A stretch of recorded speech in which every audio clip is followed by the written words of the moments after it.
friends? Just a brief, hopefully a brief discussion. We're talking about tree gaffs versus pole gaffs.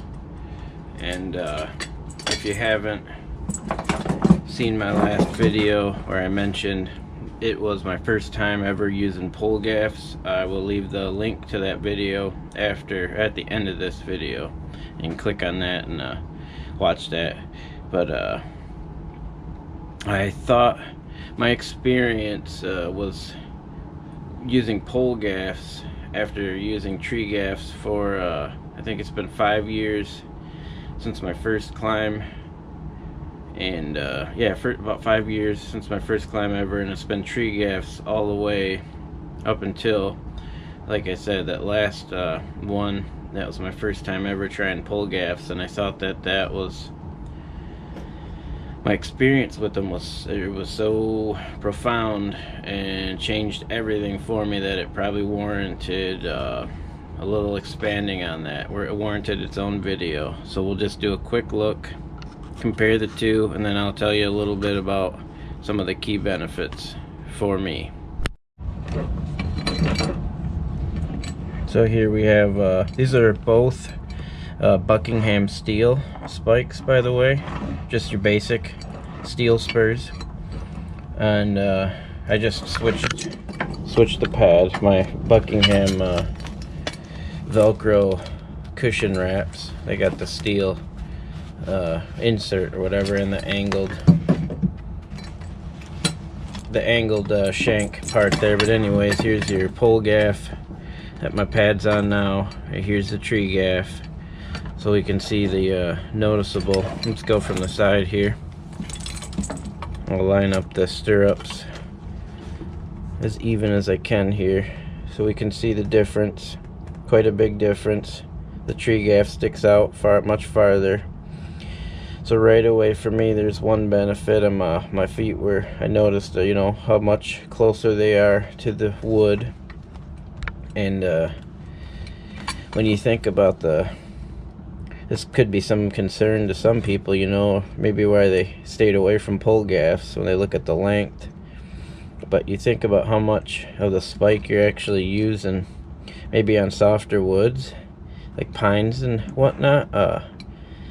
We go in a little farther, but like hardwoods, you really, I don't know, like quarter inch to half inch you use. And so like same with the pole gaff, you're only, I mean, this is actually, I think, slightly, the profile, yeah, is a little bit narrower on a pole gaff, so that sucker might actually sink in a little farther. But anyways, that's just a quick just wanted to do the quick comparison in case someone you know, didn't have a mental picture or frame of reference. And I noticed right off the bat, I noticed wearing them, I would never like to wear my spikes on the ground too much, because with the tree gaffs, they're long enough to like stab into the ground, into the dirt, whatever, walking around ropes, they'd stab into it. And I noticed right away with the pole gaffs, they don't even touch the ground. So I mean, technically, like if you're moving from tree to tree or whatever, just kind of basic, gotta walk around, grab some stuff, that right away was a benefit I noticed off the bat. So these will stay sharper longer. But it really, the main point is, here I have a demonstration. I have a small demonstration tree, which was this actually was my hat rack for my Carhartt hats. And we have a little climber, little ducky. That's the closest thing I could find for like a decent size here. But actually, it's probably more appropriate too, because sometimes I'm not a morning person, so it feels as if my in the mornings walking into work or something, feels as if my feet are stuck together, and I come in with a little waddle.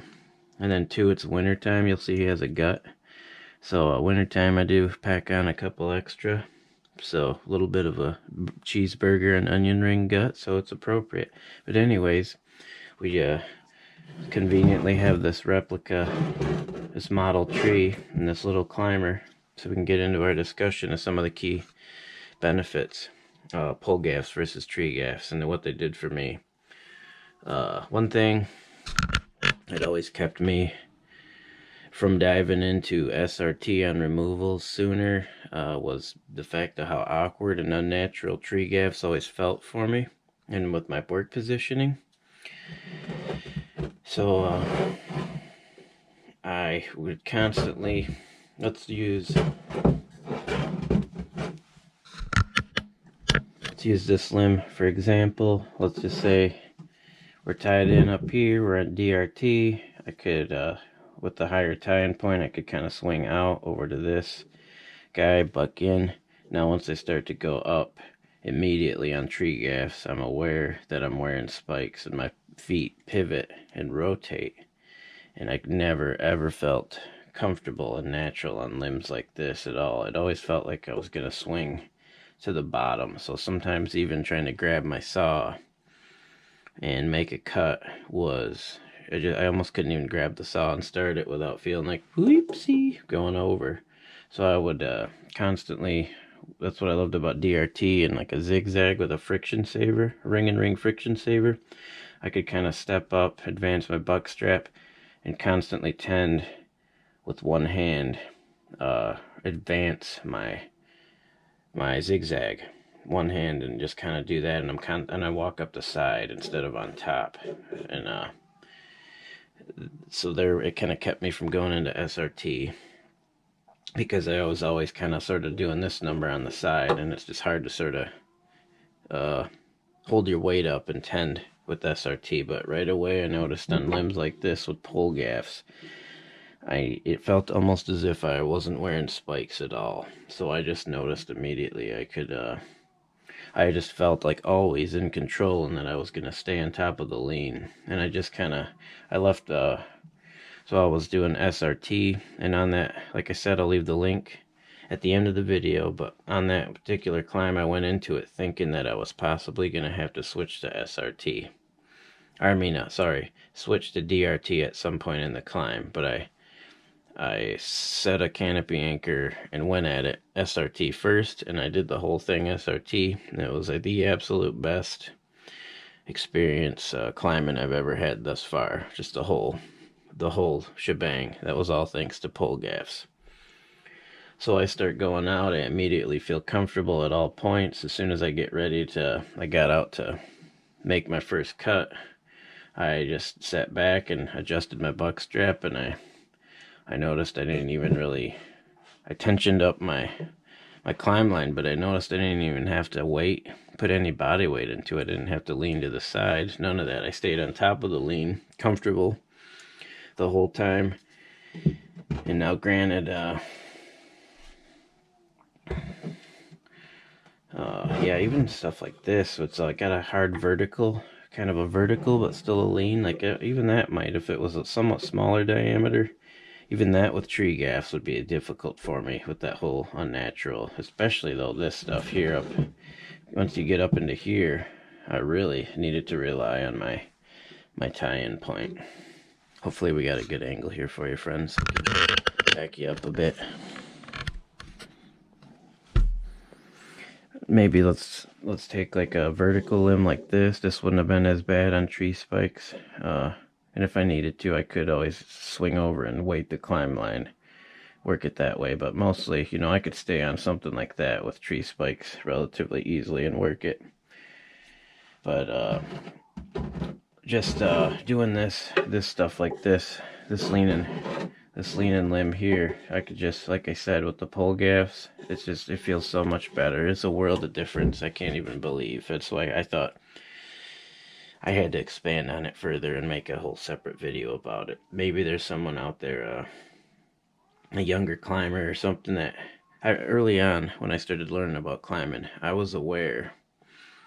I seen a couple videos, probably like a Wesper video or something, where Nice Guy Dave compared the spurs and talked about how a lot of guys actually prefer to use pole gaffs. And so I had that always in the back of my mind, but I just didn't. I already had tree gaffs. I didn't want to spend the money. There was other stuff I would rather.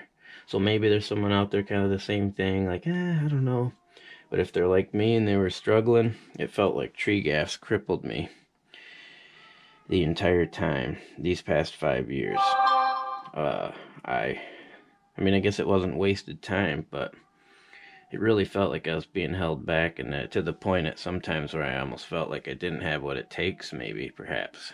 I mean, I know there are a lot of guys out there that can really move and climb their ass off with tree gaffs, and more power to you, but I wasn't one of them. I just never felt right on any type of leany stuff. I can't express that enough, I guess.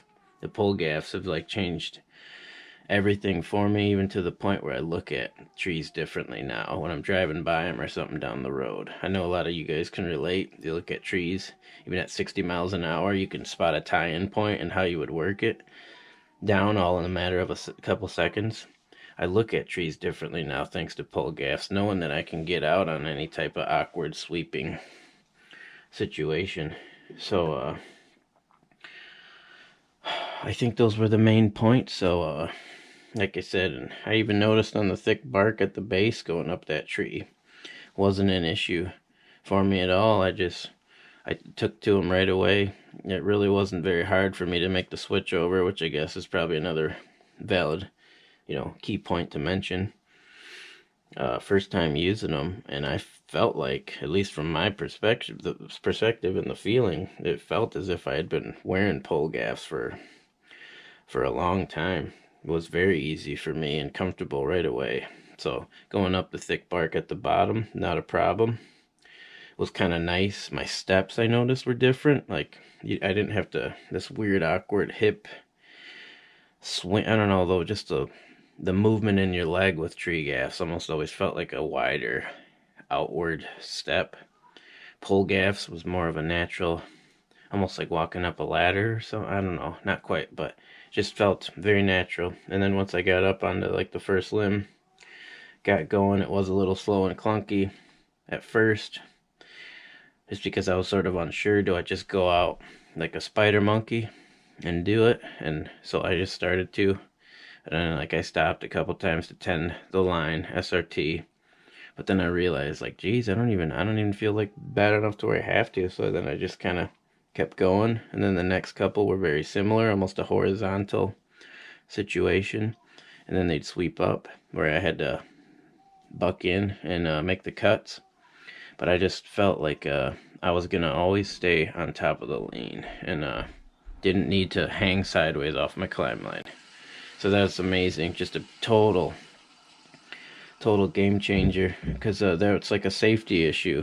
The way I always felt like I had to hang sideways and crank on my zigzag, and be relying 100% on the tie-in point. And then maybe if it's a small diameter tie-in and I'm doing that, I mean, potentially that leaves me open to like a busted tie-in point, and maybe, I'd be fine because I'm still bucked into the limb I'm working, but I don't want my tie-in point to break, and that was always a concern of mine.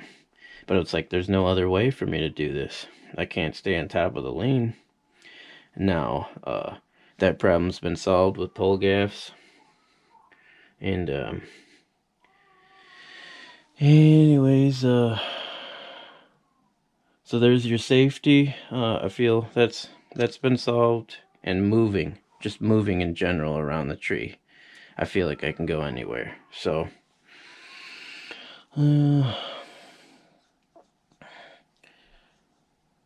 maybe someone else out there could find some value. I'm not trying to convert anyone away from tree gaffs. I'm not going to throw mine away per se. Maybe I'll throw the pads back on them one day if it's just going to be some like thick, rugged shit or something, like up and down on some pines or whatever, maybe. But I almost don't even think I'll ever need to use them again for the most part. I'm not climbing sequoias here in Michigan, so the bark, even on thick pines, I think I can navigate fine. Which I did a little bit on that with the last video. There was a pine as well. Wasn't an issue, and So a pine and an oak thus far for me, and was, oh, beautiful. Just my whole climbing world has been changed, boys. So guys, gals, women, and children. So I mean, that's amazing, and I just wanted to share that experience and kind of like the few key points, like I said, that have been changed for me.